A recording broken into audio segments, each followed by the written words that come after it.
ibang sektor ang nakiisa at nagbigay suporta para sa war against drugs, criminality, and corruption na ginanap dito sa Quirino Grandstand na dinaluhan ng higit kumulang 800,000 katao na nagsimula gabi ng ika-25 ng Pebrero.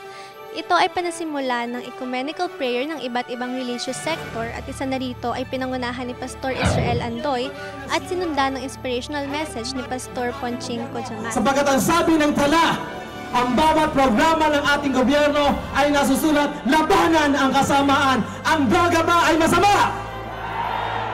Ang corruption ba ay masama? Ang kahirapan ba ay masama?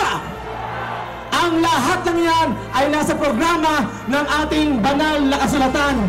Ang programa ay nagpatuloy buong magdamag hanggang kinabukas ng Pebrero 26 at binigyang muli ng pagkakataon ng Seventh-day Adventist Church na manguna sa panalangin na inihandog ng North Philippine Union Conference Health Director Pastor Arnel Gabin at President Pastor Romeo Mangiliman. Salamat po sa inyong pagtugon sa aming panalangin at sa patnubay ng aming Pangulo sa pangalan po ng aming Panginoong Jesus.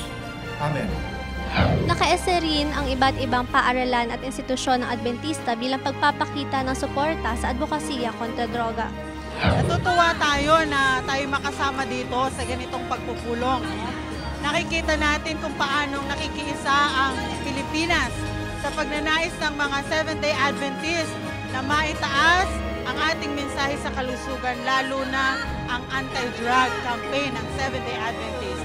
Yan ay ating pinapurang Panginoon, pinapasalamatan. Marami na ang mga dumating na nandito mula sa paaralan, mula sa ospital, mula sa ating mga churches sa iba't ibang mga lugar.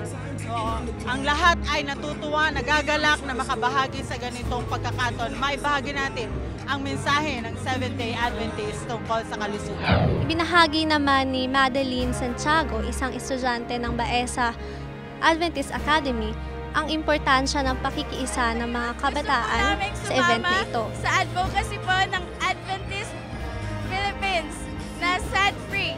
Ayun po ay smoking, alcohol, and drugs-free. Kasama sa programa ay libreng namigay ng magazine ang Philippine Publishing House patungkol sa kung paano huminto sa paninigarilyo. Isa sa mga dumalo ay si Ambassador Bienvenido Tejano na nagpasalamat sa aktibong We would like to partisipasyon ng thank mga the Seventh-day Adventista Adventist para sa Church pagbabago. for their full support on this campaign against drugs. This is the advocacy of our President. From the start of his administration, he started encouraging the people to join him in the fight and his war against drugs. Ayon naman kay Pasay City Councilor Joey Calixto, inaasahan nila ang patuloy na suporta ng mga mamamayan sa proyekto ng kasalukuyang pamahalaan.